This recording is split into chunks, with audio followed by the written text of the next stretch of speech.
بڑی معذرت کے ساتھ برا مت ماننا، میں عورتوں کو کوسنے نہیں بیٹھا، لیکن اپنی بہنوں سے بہت درد دل کے ساتھ پوچھنا چاہتا ہوں، اے خاتون جنت کی کنیزوں، کیا مردوں نے ہی صرف جنت میں جانا ہے؟ عورتوں نے جنت میں نہیں جانا؟ تمہاری محرومی کی حد ہے میری بہنوں کہ تمہارے قدموں کے نیچے جنت ہے۔ اللہ کے رسول فرماتے الجنت تحت اقدام الامہات، جنت تمہاری ماؤں کے قدموں کے نیچے ہے، لیکن ساتھ ہی حضور نے یہ بھی فرمایا کہ میں نے جہنم میں سب سے زیادہ اگر کسی کو دیکھا ہے تو عورتوں کو دیکھا ہے۔ آج بیٹیوں کا حال یہ ہے، اب بیٹیاں قرآن کہاں یاد کرتی ہے، اب بیٹیاں حدیث کہاں یاد کرتی ہے، اب بیٹیاں دین کہاں پڑھتی ہے؟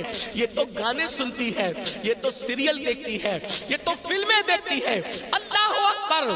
قوم کی جو بیٹی بالغ ہونے سے پہلے سیریلوں میں بھاگنے اور بھگانے کے مناظر دیکھے گی، قوم کی جو بیٹی جوانی کی دہلیز پر قدم رکھ کر فلموں میں زنا کے مناظر دیکھے گی، پھر وہ گندگی نہیں کرے گی تو کیا کرے گی؟ وہ جرائم نہیں کرے گی تو کیا کرے گی؟ اے خاتون جنت کی کنیزوں، جب اللہ کے دین کو تم پیٹ کے پیچھے ڈالو گے تمہیں رونے کو مزدور نہیں ملے۔ اور آپ جانتی ہیں یہ سیریل اور گندی فلموں کا نتیجہ ہے کہ بچیاں کسی اور کا ہاتھ پکڑ کر چلی جاتی ہیں، معاشرہ اس کو دھتکار دیتا ہے، پھر وہ ایک دو بچوں کا باپ بن کر کے اس لڑکی کو دھوکہ دے دیتا ہے، پھر جب وہ لوٹ کر آتی ہے تو نہ ماں باپ قبول کرتے، نہ بھائی قبول کرتے، نہ خاندان قبول کرتا ہے، اور وہ ظالم تو دھوکہ دے ہی چکا ہے۔ علم کی بات چل رہی ہے، رسول اللہ کی نواسی، جس طرح سے امام حسن کے کان میں، امام حسین کے کان قرآن اگر کسی نے کیا ہے تو وہ سیدہ زینب پاک کی ذات ہے۔ صرف 7 سال کی عمر میں سیدہ زینب نے حافظ قرآن کیا تھا، آپ قرآن کی حافظہ تھی۔ اللہ اکبر! آپ کو حیرت نہیں ہونی چاہیے، اللہ سیدہ زینب نے صرف 7 سال کی عمر میں قرآن کا حفظ کیا ہے، اور قرآن کی اکثر صورتیں آپ نے اپنی امی سیدہ فاطمہ کے ذریعے سے حفظ کیا ہے۔ اللہ اکبر! اور قرآن کا سب سے پہلے درس دینے کا کام کوفہ کی سرزمین پر سیدہ زینب نے کیا ہے۔ یہ رسول اللہ کا خاندان ہے۔ ام المومنین سیدہ عائشہ صدیقہ وہ خاتون ہے کہ اللہ اکبر، عورتوں میں سب سے زیادہ اگر کوئی حدیث روایت کر رہا ہے تو وہ سیدہ عائشہ صدیقہ کی ذات ہے، اور آپ مفتی 4 ملت ہے۔ اصحاب میں جب کسی مسئلے پر اختلاف ہو جاتا تو لوگ کہتے چلو ام المومنین کی بارگاہ میں ان سے پوچھیں گے۔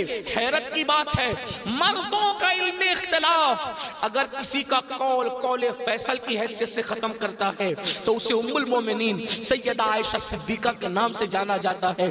یہ علم ہے، یہ عورتوں کے پاس علم ہے۔ اسی طریقے سے اللہ اکبر، امام جعفر صادق کی بہو ہے، امام جعفر صادق کی بہو ہے، یعنی امام حسین کے خاندان کی بہو اور امام حسن کے خاندان کی بیٹی، ان کو دنیا نفیسۃ العلم کہتی ہے، اور ان کو نفیسہ مصری بھی کہا گیا ہے۔ یہ اپنے شوہر کے ساتھ مدینہ منورہ سے ہجرت کر کے مصر آ گئی تھی، اور جب مصر آئی ہے اور امام جعفر صادق کے علم کی خیرات جب بانٹنے کے لیے بیٹھی ہیں تو میری بہنوں آپ کو حیرت ہوگی، حضرت نفیسۃ العلم جسے نفیسہ مصری کہتے ہیں، جب پردے میں بیٹھ کر لوگوں کو قرآن و حدیث کا علم دیتی تو پردے کے پیچھے بیٹھ کر علم حاصل کرنے کے لیے مجتہد مطلق حضرت سیدنا امام شافعی جیسے لوگ آیا کرتے تھے اور ان سے علم حاصل کیا کرتے تھے۔ یعنی ہمارے یہاں اسلام میں عورتیں ایسی تھی کہ اتنے بڑے بڑے مرد جو ہے عورتوں کے پاس آ کر کے اسلام حاصل کرتے تھے،